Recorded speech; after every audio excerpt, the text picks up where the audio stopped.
Greetings to the esteemed audience. This presentation has been prepared on the basis of a study conducted under the able guidance of Mr. PD Rai, Honorable MP, Lok Sabha, on the impact of MGNREGA in the state of Sikkim.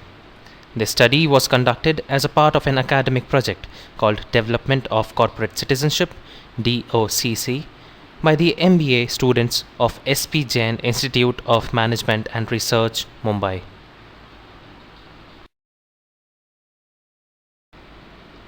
This is how the presentation will flow. We will have a cursory look at the state of MGNREGA in Sikkim. Then we'll move on to study the observations we made. We will have a look at a few constraints we have noticed in MGNREGA in state and our recommendations to come over those problems. In the end, we go through a case study of how a person in Sikkim utilized his MGNREGA wages in a better way.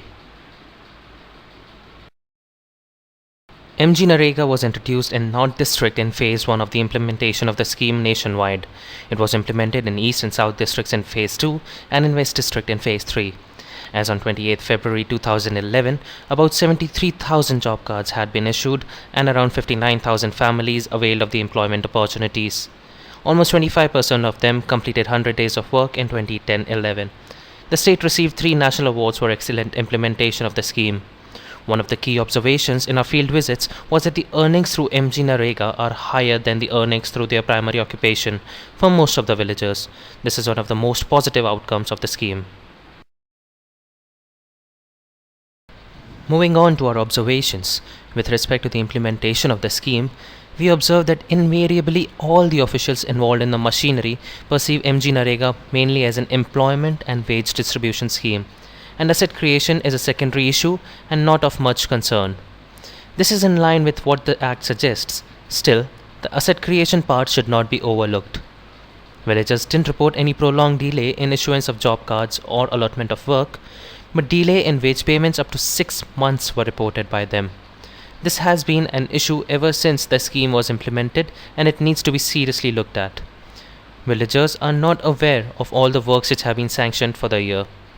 Due to poor internet connectivity, MIS entries have been a major roadblock and have been pending for a long time. Due to lack of information updated on the MIS, the clear picture of progress can't be seen, and it also leads to delay in wage payments. One surprising information which came to light was that in some areas, the labourers have been blackmailing the panchayats, threatening to vote against them in case they don't abide to their unfair demands. They have been demanding attendance even if they were absent, and saying that the money is of the government and therefore the panchayat should not bother about it. A few of the government officials said that they were not in favour of converging MGNREGA with other government-aided schemes. They said that the aim of MGNREGA is totally different than that of the other schemes, in the sense that this scheme aims only at giving employment and distributing wages, while others aim at creating assets. Also, there is separate budget for MGNREGA and very strict guidelines. Shortage of technical staff was also reported by the administrative personnel. As far as our observations on impact of the scheme on people are concerned, we notice that the scheme has proved to be a big boon for the villagers for various reasons. It has widened the social security net and the benefits have reached to the last level. Only after registering for MGNREGA, the villagers open their post office accounts. They have started demanding for higher wages at other places also, and their bargaining power has increased. But the delay in wage payments has been a big demotivating factor for them. Besides that, another issue of major concern for the authorities and the planning executives is that the villagers pay no attention to savings and spend the entire earnings. This will not help them in the long run, as they will always be stuck in the vicious cycle of poverty. A few male workers said that they are not in favor of equal wage rates for men and women. Delay in wage payments along with equal wage rates for men and women force male workers to go for other sources of employment, and they send the female members of the family to work for NREGA. This is one of the reasons justifying the higher number of female workers at MGNREGA site. Besides that, the villagers are not aware of the helpline number 7979. They don't know whom should they register their grievances with. Based on our observations and the constraints we noticed, we have made a few recommendations. First, we recommend a local ombudsman at block level rather than at the state level. It would be much easier for the villagers to register their complaints and track them, as they could remain in direct contact with the ombudsman, which is not possible in case of the helpline. We also recommend to partner with non-nationalized banks rather than depending on the nationalized banks only. For example, Cisco Bank in Soreng block. In order to promote savings, villagers could be motivated to contribute a part of their wages to social security schemes like PF, insurance, etc. As per the guidelines of the Act, the state government can prepare the scheme for the same. The contribution would be totally voluntary. It is now very much possible provided the hike in wage rates from this financial year. Also, as the new financial inclusion plan is being rolled out in the state, banks and other financial institutions could be asked to spread the awareness about savings. In order to speed up the MIS system, handheld devices could be distributed to the GRS. These devices could be operated with the help of GPRS system using a mobile connection. This could be initiated as a pilot project in a few GPUs spread across all 4 districts. If successful, this plan could be implemented in the entire state. This would be a much cheaper proposition as compared to providing them with laptops and internet connections. Besides that, there should be a conscious effort to ensure convergence with other schemes. This is allowed as per the guidelines of MGNREGA. This would ensure creation of good quality assets and 100 days of employment for the laborers. In order to improve the monitoring system, we propose the following model. Officials should be instructed to resolve issues at their end, and reports should be circulated monthly over mails.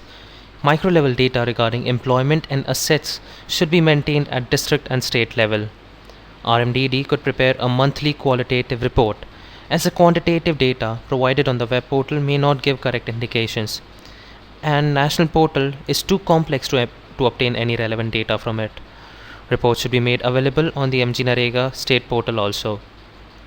All quantitative information available on MGNREGA national portal should be made downloadable in Excel format. To ensure works are completed in time, aging reports of works initiated could be prepared on a quarterly basis. Now let's have a look at a case study of how a person effectively utilized his MGNREGA wages. This is the story of Mr. Kamal Bhandari, whom we met at Loing Purbing GPU in Ranka Block, East District. He's working as a mate in MGNREGA and started working in the scheme in 2007. He worked as a laborer in the scheme for the first 2 years. His primary occupation is agriculture on his own land. Prior to working for NREGA, he worked as a laborer in the village. He used to earn very less earlier and used to consume the day's wages to buy dinner. After he started earning under MGNREGA, Mr. Bhandari saved a part of his wages on a regular basis. From those savings, he opened a small pawn shop outside his house. It has become an additional source of income for the family. Still, the income from the pawn business as well as agriculture business is lesser than that of his MGNREGA income. He continues to work under MGNREGA and his wife takes care of the shop. We believe if we spread the awareness of this case study among the villagers, this will promote savings in them. This was our presentation on the impact of MGNREGA in the state of Sikkim. We would like to thank Mr. PD Rai for giving us this opportunity to work on the project. We are also grateful to the officials at RMDD and various state, block and GPU level officials for extending their support during the study. Thank you to the esteemed audience for listening to the presentation.